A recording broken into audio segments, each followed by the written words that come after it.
இன்றே டவுன்லோட் செய்து உங்கள் ஃபேவரட் ஷோக்களை என்ஜாய் பண்ணுங்க.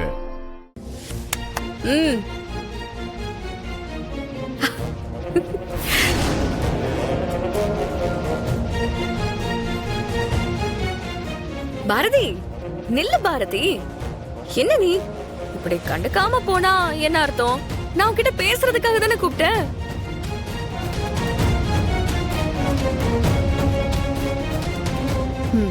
சொல். உன்னை பார்த்தா எனக்கே ரொம்ப பாவமா இருக்கு பாரதி. நீ பாவப்படுற அளவுக்குலாம் என் நிலைமை ஒண்ணும் மோசமா இல்ல மித்ரா. நான் நல்லா தான் இருக்கேன். என்ன விஷயம்? உனக்கு என்கிட்ட ஏதாச்சும் சொல்லணும்னா சொல்லு. நீ நடக்காதுன்னு சொன்ன ஒவ்வொரு விஷயமும் ஒன்னொன்னா நடந்துகிட்டே இருக்கு பாத்தியா? இதோ இப்ப கொஞ்ச நேரத்துக்கு முன்னாடி முகூர்த்த கால் நட்டாச்சு. இதுக்கப்புறம் பிப்பி டும் டும் டும்னு கல்யாணம் தான். நான் எவ்வளவு சந்தோஷமா இருக்கேன்னு வார்த்தையால சொல்லவே முடியல. இல்ல, எனக்கு ஒரு விஷயம் புரியல. உனக்கு கல்யாணம், அத நான் ஒத்துக்கிறேன். ஆனா நீ ஏதோ காதலால கசிந்து உருகி ஆதிய கல்யாணம் பண்ணிக்கிட்டு ஆதி கூட சந்தோஷமா வாழ போற மாதிரி இப்படி பில்டப் கொடுக்கற.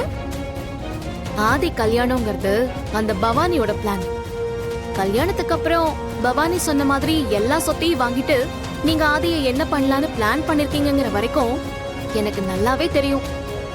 அப்படி இருந்தும் கூட நீ இந்த கல்யாணம் நடக்கிறதுக்காக படுற சந்தோஷத்தை பார்த்தா எனக்கு ஆச்சரியமா தான் இருக்கு. பாரதி, நீ தோத்து போயிருவேங்கிற பயத்துலதான் இப்படி எல்லாம் பேசிட்டு இருக்கேன்னு எனக்கு நல்லாவே தெரியுது. பாட்டி சொன்னதை கேட்டல. கல்யாணம் முடிஞ்சதும் எல்லார் காலையும் விழுந்து மன்னிப்பு கேட்டு வீட்டை விட்டு போய்கிட்டே இருக்கணும். மித்ரா, நீ இப்படி பேசுறத கேட்க கேட்க எனக்கு தூக்கம் தான் வருது. வர வர நீ ரொம்ப போர் அடிக்கிற மித்ரா. உன்கிட்ட சண்டை போடுற இன்ட்ரெஸ்டே எனக்கு இல்லாம போயிடுச்சு பாரு. மித்ரா, இவ என்ன ரொம்ப நக்கலா பேசிட்டு இருக்கா? நீ எதுக்கு இவகிட்ட தேவையில்லாம பேச்சு கொடுத்துட்டு இருக்க? ஏ பாரதி, இப்ப சொல்ற நல்லா கேட்டுக்கோ. இந்த கல்யாணம் கண்டிப்பா நடக்காது.